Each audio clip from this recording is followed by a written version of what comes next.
Collide. A BL story by Adrenaline. Act 1. Part 7. Driver.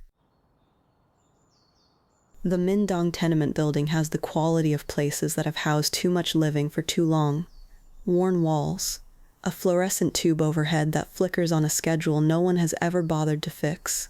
Brandon walks the lower corridor the way he walks every space he has to move through, without looking like he belongs to it, without looking like he doesn't.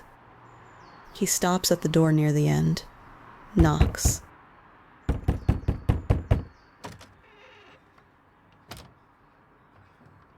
Mr. Shi takes one look at Brandon, and his face does what it always does. Tightens, the expression of a man who formed an opinion years ago and has found no reason to revisit it. His eyes drop immediately to the envelope. This month and next. Mr. Shi counts without trying to look like he's counting. Something shifts in his face when he finishes. Not warmth. Something that lives in the same neighborhood as pleasure, but has worse intentions. Both months. At once? What happened? You steal it from one of your jobs? Or finally sell that pretty face of yours? You were late 3 times this year, now you're suddenly on time. Brandon says nothing. He has never once given this man a reaction.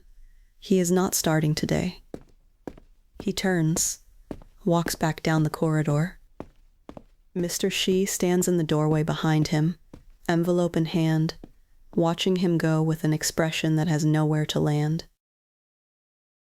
He takes the stairs to his floor, and somewhere around the second landing his footsteps go quiet. His mother is home, jacket on, bag over her shoulder, caught mid-departure. And then she sees him. Something happens to her face that is one of the best things Brandon gets to witness on any given day. The specific brightness of a woman who wasn't expecting her son and got him anyway. She speaks in Mandarin, warm, already moving to let him in, her hand brushing his arm as he passes. You're back. Good timing. Food's in the fridge. Grandma had lunch already. She's resting. Brandon steps inside, sets his things down. His eyes go to the table. A small folded stack of bills, what she could put aside this week. He knows without counting roughly how long it took her to save it. I have to open the restaurant. I'll be back before your night shift. There's some rent money on the table. I put aside what I could. I already paid it. What? Brandon? Where did you... Bonus from work. A good one. Don't go to Shi about it. Don't tell him anything. He'll find a reason to ask for more.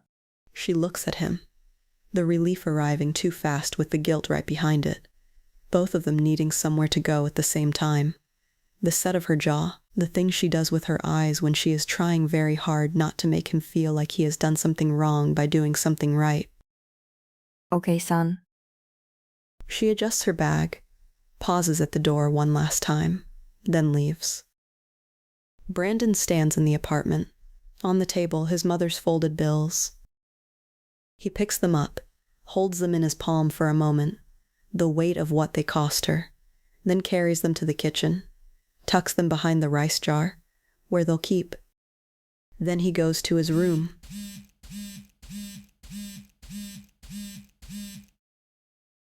He is almost asleep when his phone buzzes. A dispatch notification from the driving line. Private request. Pick up at the Royal Taipei. This evening. He reads it twice, sets the phone on his chest, looks at the ceiling, at the drawings pinned there, the one corner of the room that is entirely his. Could be anyone.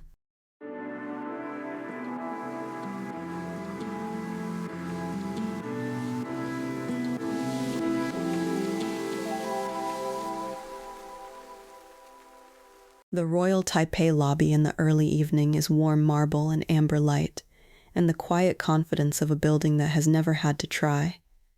Brandon moves through the entrance in his usual dark clothing, unhurried, unremarkable, present without being noticed. The front desk clerk looks up as he approaches. She is about his age, bright-eyed, genuinely warm in the way that good hospitality people sometimes are. Not performance, actual warmth. She gives him the real smile, not the professional one. Welcome to Royal Taipei. How can I help you? Driver request. Pick up from here. Of course. The car's in the private garage out back.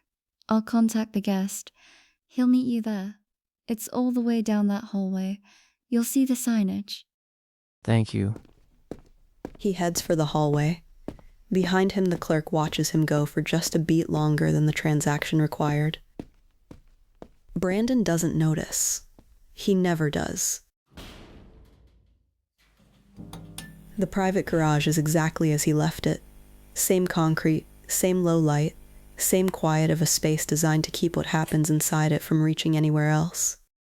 Carter comes through in a dark jacket, sunglasses pushed up, moving with the ease of someone slightly behind schedule who has made his peace with it. He spots Brandon and raises a hand in greeting. Brandon, right?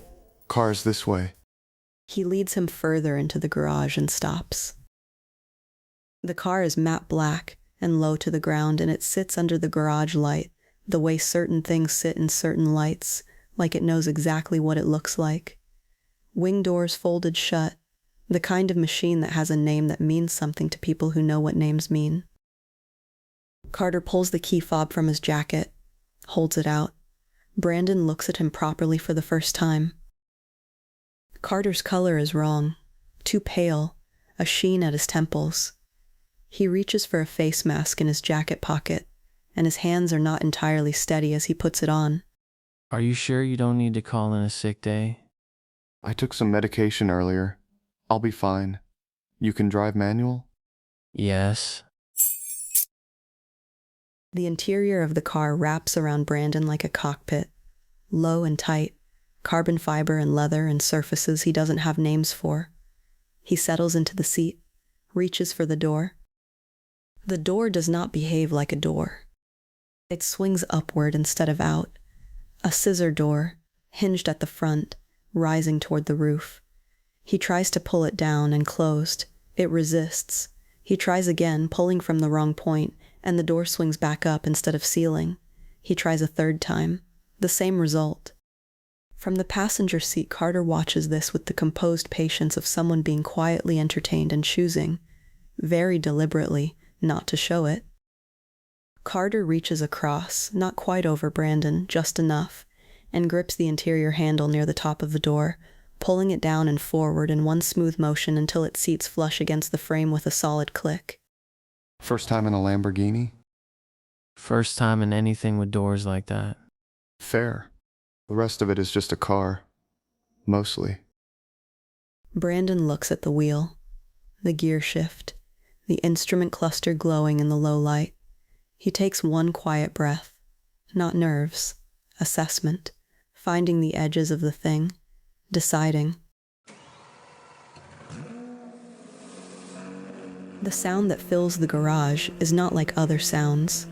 Deep and layered and alive in the specific way of something built to go very fast and aware of it.